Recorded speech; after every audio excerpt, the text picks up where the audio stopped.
morning and welcome to Cover 2 Cook. We're on episode 173 as we're going to be talking some college football as the Heisman was announced this weekend and the game, America's game, Army versus Navy. We'll talk about that as well. And then we'll recap this Sunday of football. We'll actually include Thursdays as well, as that was kind of a weird game at the end. And then we're going to finish with today Lisa talking volleyball as the college volleyball is in the semifinals. Actually very interesting. You should be watching it as well. So let's get it started. Yeah. I was going to do a vertical jump there. Thank you, Socks. Travel been to Indiana, and did Cover 2 Cook get you a good hotel? Indiana? No, I'm in Louisiana. I'm here for Mardi Gras. I know that this might be hard, but I don't know how much you remember Friday night since we left you damn near when you fell asleep. I got my belly full, man. I was like, warm covers and warm. I was like, I could go to sleep right now. Yeah, I'm going to go with Jack Dorsey. Final answer? Yes. All right. This is going to be a long fucking day. Welcome back to Cover 2 Cook. We're on episode 173, and we got a lot to talk about. We got the Heisman winners to go off here. So, Tim, are you surprised that Fernando Mendoza won the Heisman this year? No, I think he was the best, probably best player in the country. He was always dependable. He could make key plays. That one play against Penn State where that receiver catches it, he was the guy in the Big Ten championship. He kept making plays after plays. He was probably the best player in the country this year. I mean, hands down. I mean, there was no doubt about it. He was the favorite, so I wasn't surprised. Yeah. Okay. That's good to know. And I believe we did talk about that. You know, you both picked Mendoza last week. So, Anthony, what are your thoughts about Mendoza winning this? Yeah, Mendoza definitely deserved it. I think the hit against Ohio State in the Big Ten championship was what sealed it up. Like, that hit and then keep playing the rest of the game. But I want to talk about some of the other people. Oh, okay. So, I want to talk about Pavia. He's kind of coming off as a little bit of a weirdo. Okay? Yeah. I just, the simple questions or simple answers. Like, who are you going to hand the Heisman to if you would win it? And he's like, myself. Yeah, well, no shit. Like, everyone else gave God or my mom or a family member. And he's like, Theo Vaughn's going to put it in his podcast. It just, I get it. There's confidence and stuff like that. But it just kind of comes off a little weird. And then the other one is, we said Ty Simpson was the Final Four. It was Julian Sand. That's on me. But right. Julian Sand looks like a high schooler. And he literally might be.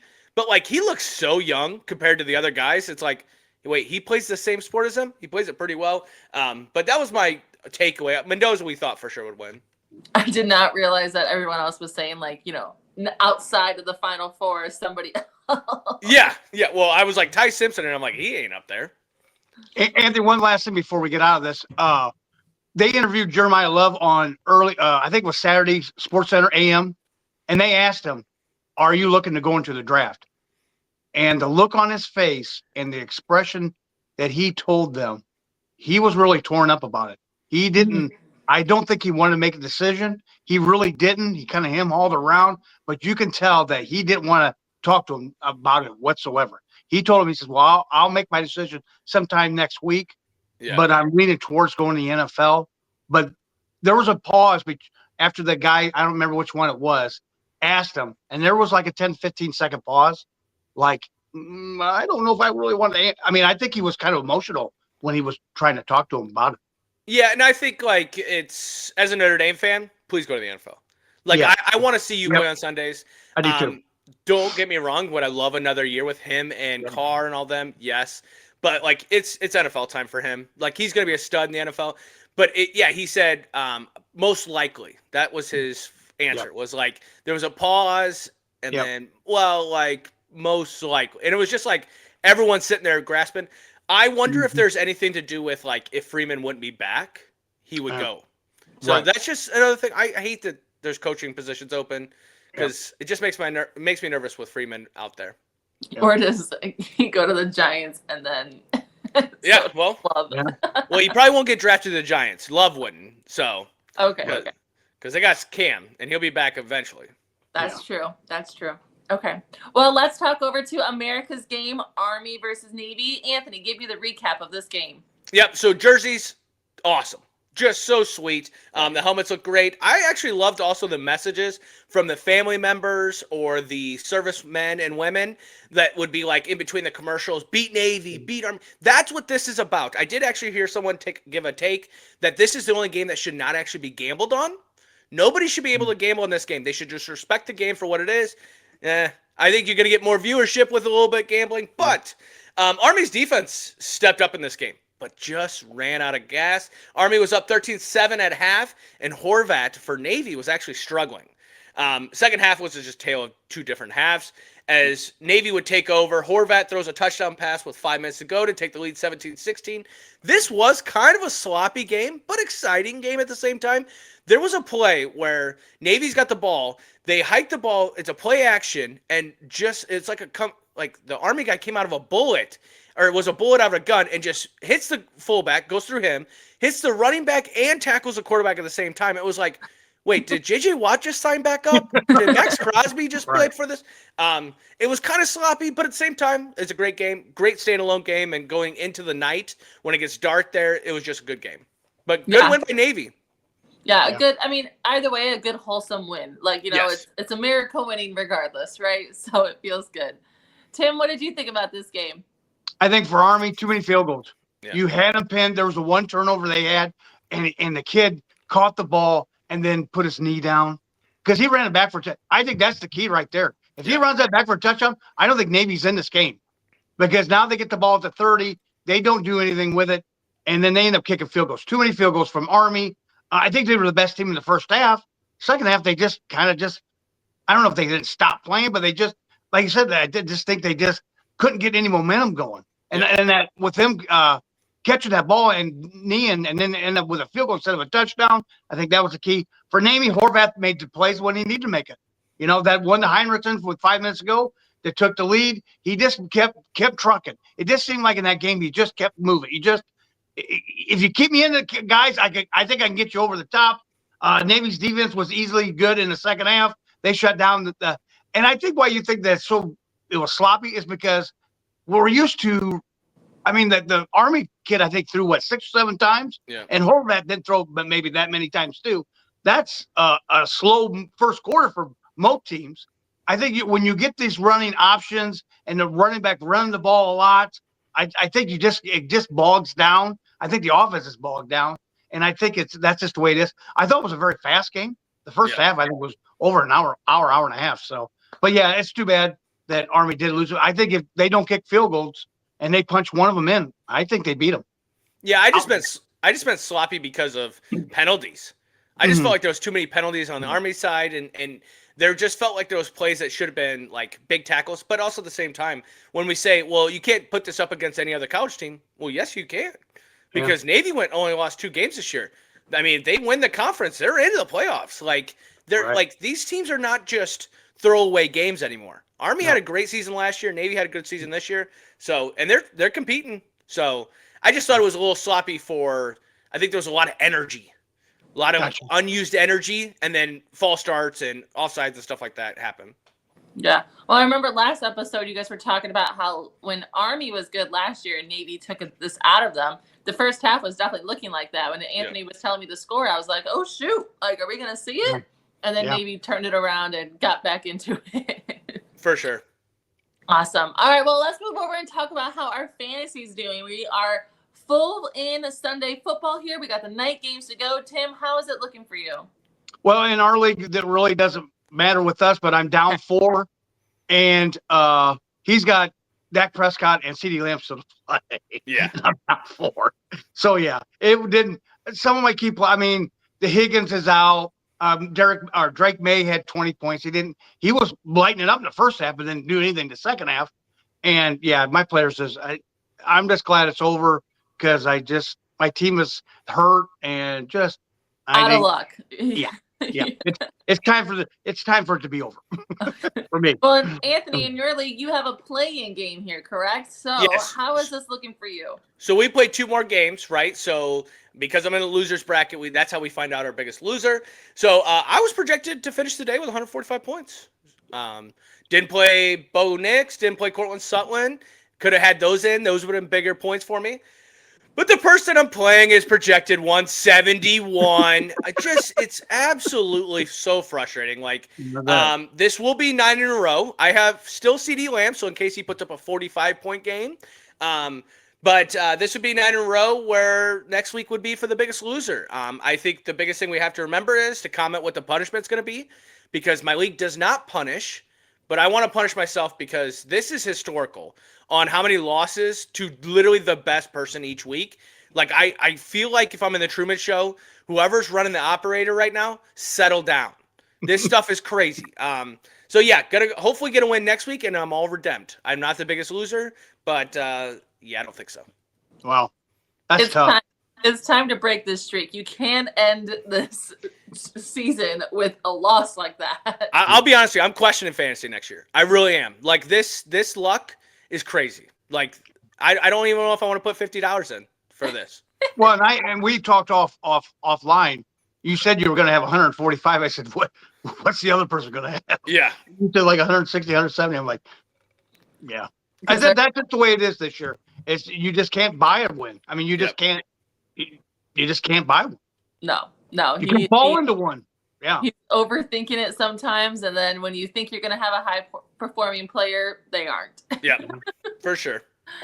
Oh, well, and that's how the cookie crumbles, isn't it? So let's talk about some of these games that made your fantasy detrimental or successful. So, Tim, take me through your first game takeaway. I want to talk about the Thursday night game, Atlanta and Tampa Bay. I know it's not a sexy game, but there was a lot of fireworks after the game. Yeah. For Atlanta, Kyle Pitts was the dude last Thursday night. 11 catches for 166 yards and 3 touchdowns. I think this is Kirk Cousins' go-to guy. He really is. He's been throwing the ball a lot to him the last few weeks since Kirk Cousins has been he's been the quarterback. And he only had 1 touchdown before that Thursday night game. He had 3. Too many penalties for the Falcons. 19 penalties. 19, and you still won. Yep. The most by any team in 5 years. Cornerback A.J. Terrell was flagged 5 times. If Kirk Cousins could play Tampa every game, he would be a Hall of Famer right now. Get this. He was 30 for 44, 373, 3 touchdowns. In the last 3 games against the Bucs, almost 1,200 yards passing, 11 touchdowns, and 1 interception. Wow. For Tampa, this is a bad loss. And now that I've seen that they won today with the last second field goal, this is not good. You could have been in the division by yourself. Not now, but you had Mike Evans back. He was balling out. You were going against a quarterback. I mean, Atlanta was not playing. They're not playing for anything. And you're going against Kirk Cousins that's on the opposite side of the hill, and you still couldn't do it. Well, couldn't even stop the Falcons on two-point conversions to get them back in this game. You're up 14 with 4 in the fourth quarter, and you blow the lead. Then Baker throws a bad pick. They can't run the clock out. Well, they've got Carolina 2 of the next 3 weeks. I think they got to win both of them. I really do, to have a shot. After the game, their coach, and now he's slipping my mind. I had him. Raheem Morris. No, for Tampa Bay. Todd Bowles. Yes. Pretty much called his team out and said, and every other word was the F-bomb. If this team we have got a game plan from these players have got to start playing. Todd, let me tell you something, buddy. This could go either one of 2 ways. You could turn this team around and they make the playoffs, or you could be fired by the end of the season. It's your choice. This is a gutsy call. I think a gutsy move by him in the post-game conference to even kind of call his team out, call about every player out. He deserves it, but it's very dangerous. And this could backfire on him, or they could make the playoffs. Yep.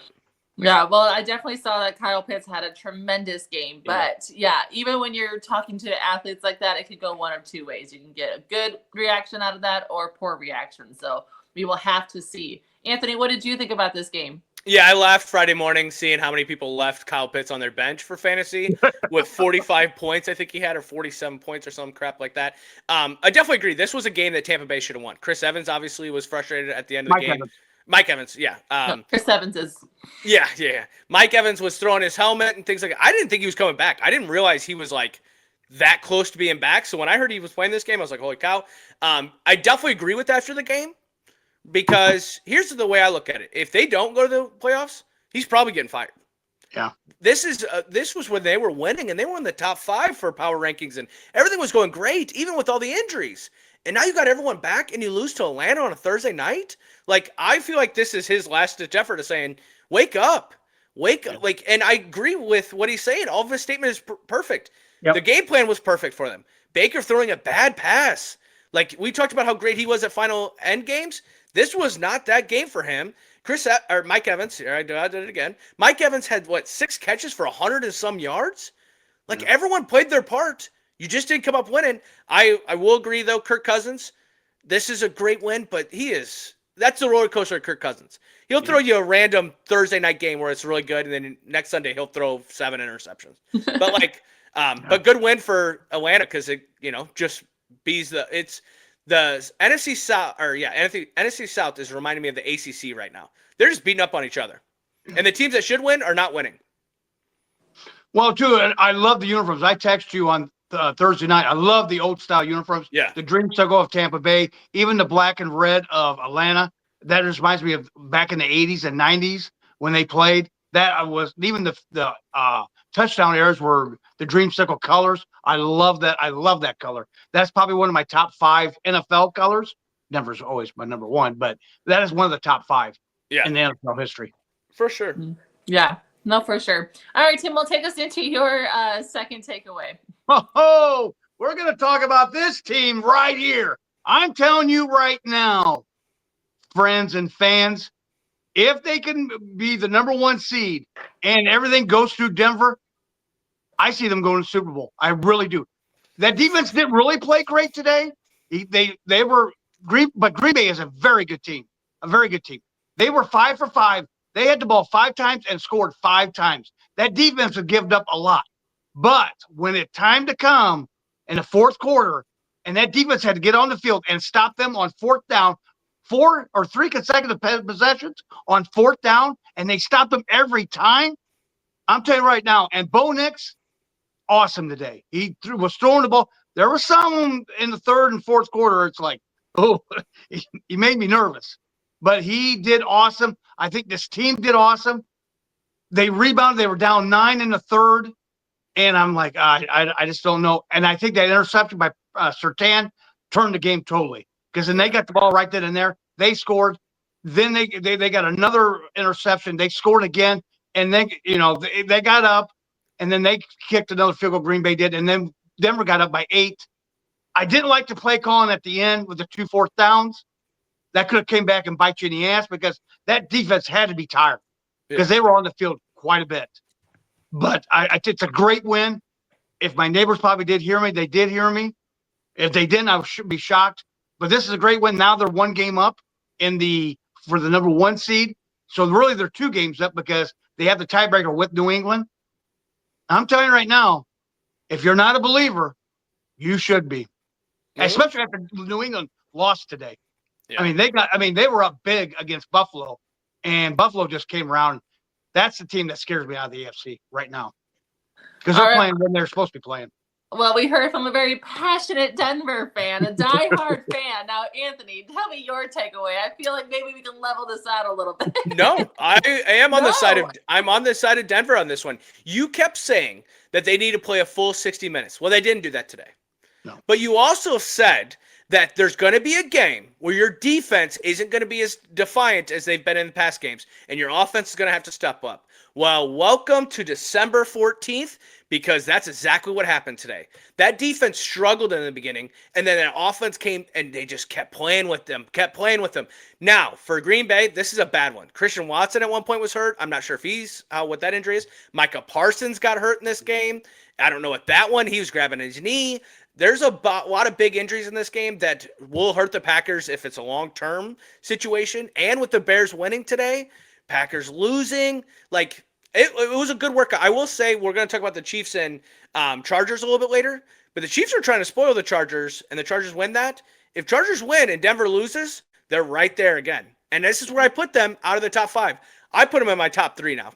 I think if Bo Nix, Cortland Sutton can keep that going the way that they do, Ooh. That is a scary team. And they want to run the ball, and they can do that as well.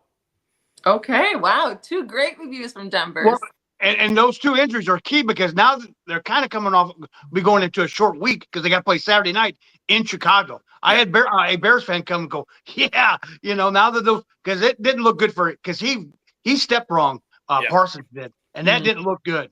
And the other one, I think it's an upper body injury. Shoulder, he just landed hard. Yeah, Watson, he just landed hard. That's, and he even made plays too. Love off his back foot. I don't understand how he could do that and get away with it.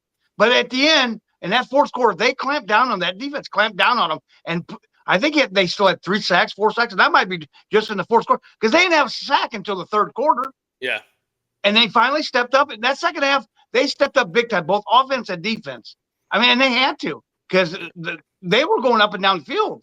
I think they had over probably 250 yards of total offense in the first half, and they were only down 1. Yeah. Well, and I think that's exactly this. Whether they were in the top 5, we've talked about they need to show their dominance on a team, and today they did. I know that scoreboard was a lot closer, but like Denver's defense in that third, fourth quarter, you couldn't do anything. And Love was sitting back there like waiting for someone to get open, and nobody would get open. So it's a great win for Denver. That Musgrave had a lot of drop balls today too. Well, they're missing that. They're missing crap. Oh, big time. Yeah, big time. All right, Anthony. Well, why don't you run us through the rest of NFL Sunday today? I'm so excited to hear your review on the Colts. So please take it away. Yes, real quick recap. So Bills would upset Patriots today, 35-31, as Bills are now only 1 game out and are looking good. Josh Allen handled that one well. Ravens would shut out the Bengals today, 24-0, as it looks like Joe Burrow isn't having fun anymore, if you listen to his press conference this week. Want to come to Minnesota? Jaguars would make sure that they had their belts ready to whoop the Jets, 48-20. Trevor Lawrence had Madden numbers today with 6 touchdowns, 5 throwing, 1 rushing. Chargers would beat the Chiefs 16-13. Biggest story coming out of this one, though. Pat Mahomes leaves game with the injury. They've already said it's a torn ACL. Yep. Chiefs were kind of looking like spoilers for the Chargers, but big win for the Chargers to pull that one out. Texans doubled up the Cardinals 40-20, and the Texans are looking really scary right now. Bears would bounce back after losing to Green Bay last week to beat the Browns 31-3. Caleb Williams has 2 touchdown passes, and Myles Garrett has 1.5 sacks, so he's only 1 sack out of the record. Commanders barely beat these bad Giants 29-21, even though being up 22-7 at half. Now, there is a video going around social media, in case you're on there. Sexy Dexy looked like he pooped his pants in those white pants. All I got to say to that is, same, brother. Same, brother. You push a little too hard sometimes, and you get yourself a situation. Eagles today say, wait 1 damn second and beat the Raiders 31-0. That probably felt really good to be an Eagles today and just beating up on that team. Great second half today. We had 5 games in the afternoon games. 44-year-old Phillip Rivers looked 44 years old today as Seahawks would win on a last-second field goal, 18-16. Saints would have to also kick a last-second field goal to win over the Panthers, 20-17. I said this earlier. The NFC South is the ACC. The teams that should be winning are losing, and the teams that are bad are finding ways to win. Final game was Rams and Lions, as there was a lot of points scored today.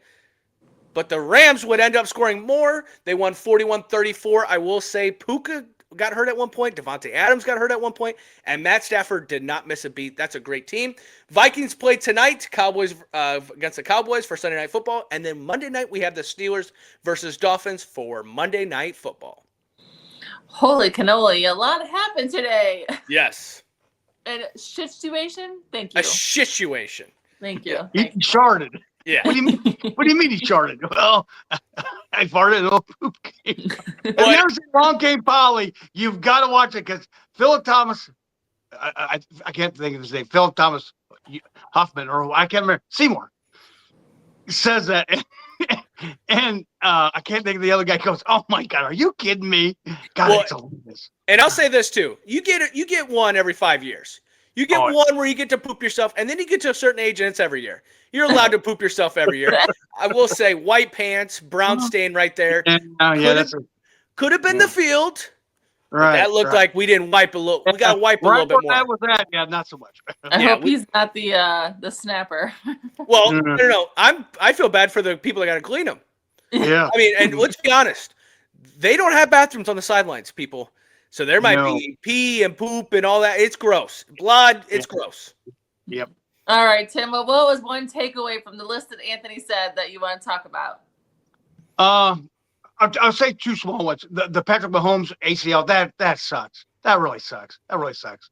And Phillip Rivers almost pulled it out.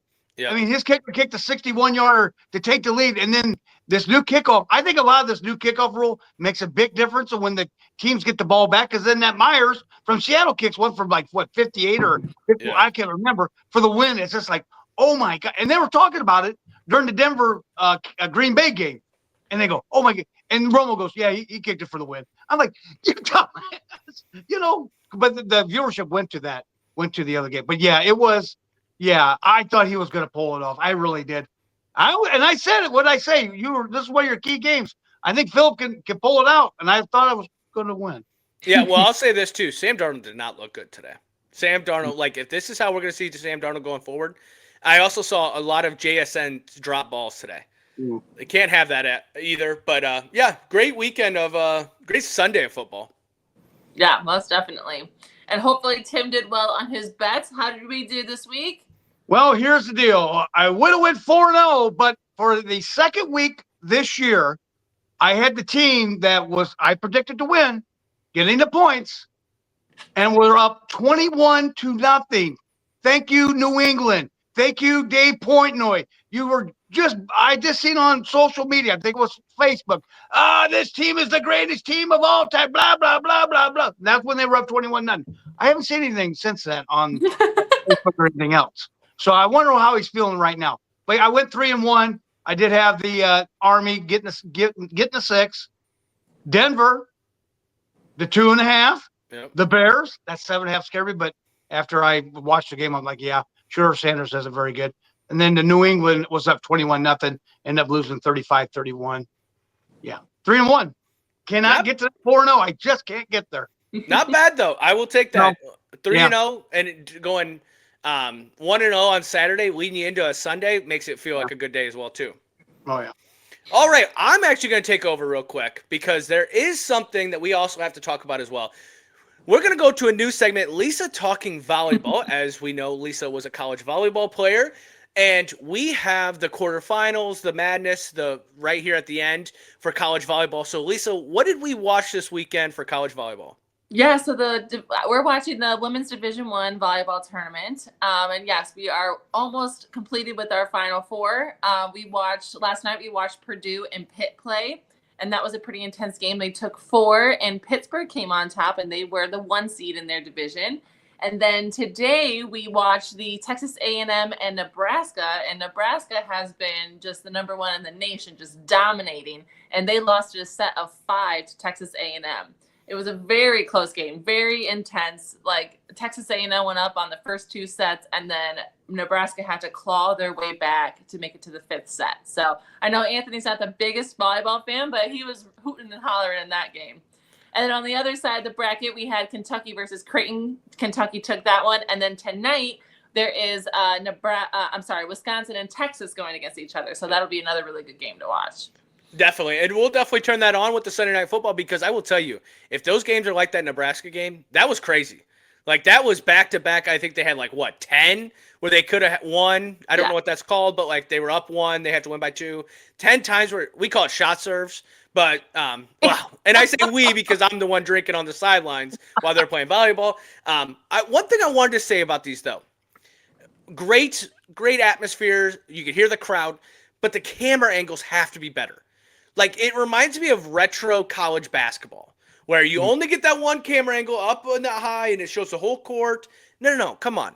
College basketball, where you see them they're in the corners or they're behind the basket. We need that for volleyball, because some of these times where they were doing reviews, the camera angle was so bad that they couldn't even really judge it. That's the only thing I will say. But yeah, great volleyball. I will say I'm not fully in it. No. But if I'm gonna make Lisa watch football as much as I do, I can watch a little volleyball. And if they're as intense as they've been, I'm definitely down to watch that. It does make me a little suspicious though that like you're like, yeah, go ahead and watch volleyball. Like I'm waiting for the other shoe to drop of being like, and by the way, we're doing this. It's something I don't want to. This is my like what is this called? Like offering to do, because right after we get done with football, we're gonna move on to March Madness basketball. Yeah. So then, like, you know, and then we got Masters, and we still kind of have going on. So just so that, you know, I can get out a little bit of the doghouse of taking the TV all the time, let's throw. And did we not? We threw the volleyball game on the big screen, and the smaller screen we had Red Zone going. We did. Both volumes were on though, because I was not gonna not hear the Red Zone. And I know, Tim, occasionally when you come up, we have a volleyball game going on too. And I know you've watched me play, you know, a while ago.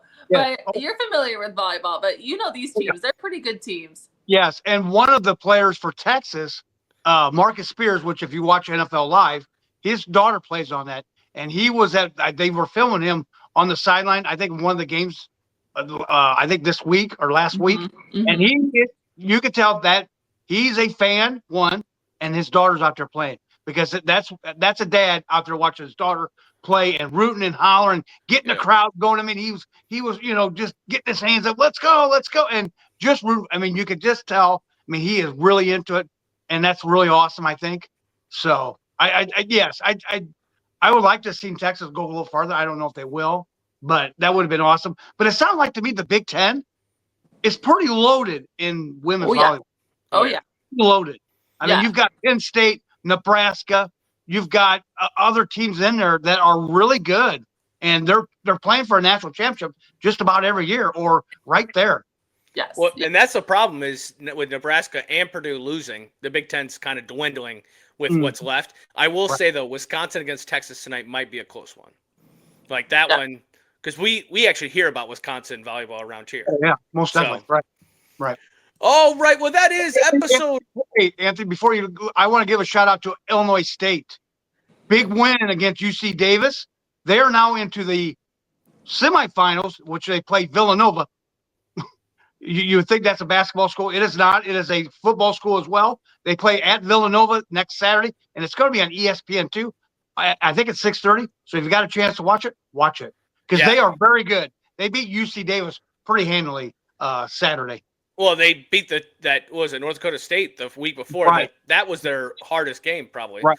I'm going to be watching. So for sure. Well, I'll probably watch the college games next Saturday. Well, I'll have multiple TVs. Flip back and forth. I'm going to have multiple TVs. Don't worry. Yeah.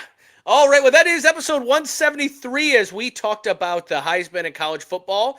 And then we had the NFL as a great Sunday. And we finished with Lisa talking volleyball. We will be back on Wednesday where we will keep this segment of Lisa talking volleyball as we'll know our Final Four and things like that. So she'll have to give us a quick one on that.